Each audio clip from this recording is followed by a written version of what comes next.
ওয়াসার ময়লা ও দূষিত পানি সরবরাহের কারণে বিপাকে পড়েছেন চট্টগ্রাম নগরীর চকবাজার ও পশ্চিম বাকলিয়ার এলাকাবাসী। সপ্তাহখানেক ধরেই পানির এই সমস্যার কারণে ডায়রিয়া সহ পেটের পীড়ায় ভুগছেন এলাকার লোকজন। এলাকাবাসীর অভিযোগ, ময়লা ও দূষিত পানির কারণে দৈনন্দিন কাজ ব্যাহত হচ্ছে। অনেক জায়গায় পানি সরবরাহ পাওয়া যাচ্ছে না। দ্রুত ও নিয়মিত সুপেয় পানি সরবরাহের দাবি জানিয়েছেন তারা। এদিকে বিষয়টি খতিয়ে দেখছেন বলে জানিয়েছে চট্টগ্রাম ওয়াসা কর্তৃপক্ষ। বাবুন পালের ক্যামেরায় আরো জানাচ্ছেন রাজীব বড়ুয়া।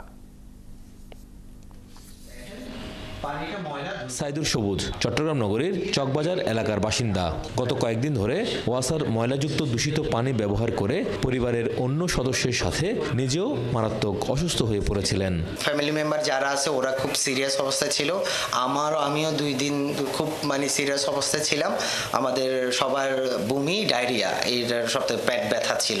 এলাকার অন্যান্য বাসিন্দারাও আক্রান্ত হয়েছেন একই সমস্যায়। এই দূষিত ও ময়লা পানি পান করে ডায়রিয়া ও বমি হচ্ছে সবার। এলাকাবাসী বলছেন, গত কয়েকদিন ধরেই তারা এমন ময়লা পানি পাচ্ছেন যা ব্যবহারের অনুপযোগী। ফিল্টারে দিয়ে খাওয়ার পরও ডায়রিয়া শুরু হয়েছে এবং বমি, সাথে বমি। পানিগুলো অতিরিক্ত দুর্গন্ধ। আজকে কতদিন ধরে পানি কেউ ইউজ করতে পারতেছি না আমরা। এ নিয়ে এলাকার অনেকেই ক্ষোভ জানান। তারা বলেন, অনেক জায়গায় নিয়মিত ওয়াসার পানি পাওয়া যায় না। তার মধ্যে নতুন করে এই ময়লা ও দূষিত পানি তাদেরকে স্বাস্থ্য ঝুঁকির মধ্যে ফেলছে। 24 ঘন্টার মধ্যে 20 ঘন্টায় পানি থাকে না। তারপরও যে 4 ঘন্টা পানি পায়, পানিগুলো দুর্গন্ধ। বিল তো কম নাই, কিন্তু পানিতে ঠিকমতো পাওয়া যাচ্ছে না। চট্টগ্রাম মেডিকেল কলেজ হাসপাতালের মেডিসিন বিভাগের সিনিয়র কনসালটেন্ট জানান, দীর্ঘদিন দূষিত পানি ব্যবহারের ফলে নানা শারীরিক জটিলতা তৈরি, এমনকি জীবননাশের আশঙ্কা থাকে। মোস্ট কমন যে ডিজিজগুলো, যে কলেরা, আমরা যদি এই কলেরা যদি ধরেন রোগীদেরকে যদি ডিহাইড্রেশন খুব বেশি হয়ে যায়, টাইমলি যদি অ্যাসেসমেন্ট করা না যায়, তাদের এখান থেকে আপনার অ্যাকিউট কিডনি ইনজুরি হয়ে অনেক রোগীগুলো আমাদের খারাপ হতে পারে। এদিকে চট্টগ্রাম ওয়াসার ব্যবস্থাপনা পরিচালক বলেন, ওই এলাকায় সিডিএর পানি নিষ্কাশন প্রকল্পের কাজ চলছে। এ কারণে ওয়াসার সরবরাহ লাইন ক্ষতিগ্রস্ত হলো নাকি অন্য কোনো সমস্যা তা চিহ্নিত করার কাজ চলছে।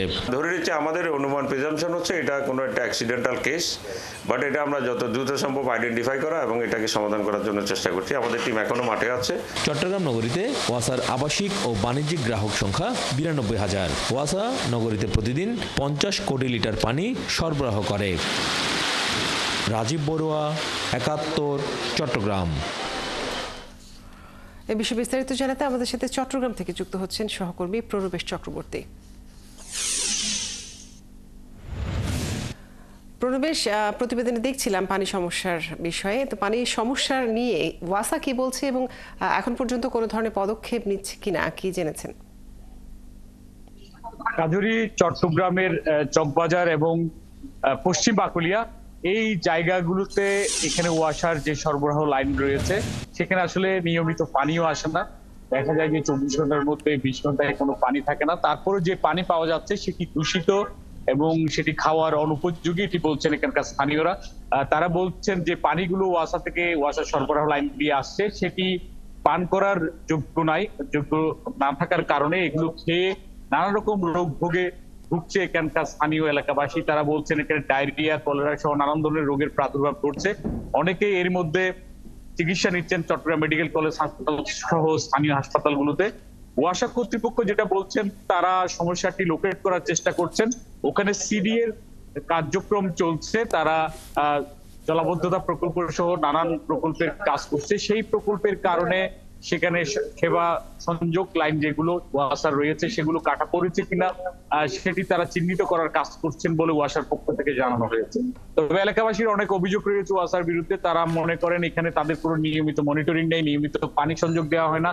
যে পানিগুলো আসে সেগুলো সরবরাহ লাইন ঠিক না থাকার কারণে এবং সেগুলো নিয়মিত পরিষ্কার পরিচ্ছন্ন না করার কারণে সেখানে দূষিত ময়লা, দুর্গন্ধযুক্ত পানি আসছে। সেটি খেয়েই তারা এই রোগে শোকে ভুগছেন বলে এলাকাবাসীর অভিযোগ। এবং তারা এই ওয়াসার পক্ষ থেকে এই ঘটনাটি এবং ওয়াসার যেসব সরবরাহ লাইন রয়েছে সেগুলো যাতে পরিষ্কার পরিচ্ছন্ন করে, কিংবা যেখানে লিকেজ রয়েছে সেই লিকেজগুলো, ত্রুটিগুলো সারিয়ে দ্রুত সুপেয় পানি সরবরাহের তারা দাবি জানিয়েছেন। না হলে এলাকায় এটি আরো ব্যাপকভাবে ছড়িয়ে পড়তে পারে বলে তাদের শঙ্কা রয়েছে। তো ওয়াসা বলছেন তারা কোথায় সরবরাহ লাইনে ত্রুটি হয়েছে বা ছিদ্র হয়েছে সেগুলো দেখার জন্য তারা মাঠ পর্যায়ে তাদের কর্মী বাহিনী কাজ করছে। তবে এখনো পর্যন্ত এই যে এলাকাবাসীর যে অভিযোগ দুর্গন্ধযুক্ত পানি, দূষিত পানি আসার যে প্রক্রিয়া সেটি এখনো থামেনি। তো ওয়াসা বলছে তারা তাদের কার্যক্রম চলছে, যদি চিহ্নিত করা যায় সেটি এলাকায় যাতে সুপেয় পানি দেয়া যায় সে ব্যবস্থা তারা নেবেন বলে তারা এই বিষয়ে কাজ করছে, যেটি জানাচ্ছেন আপনি। প্রণবেশ, আপনাকে অনেক ধন্যবাদ।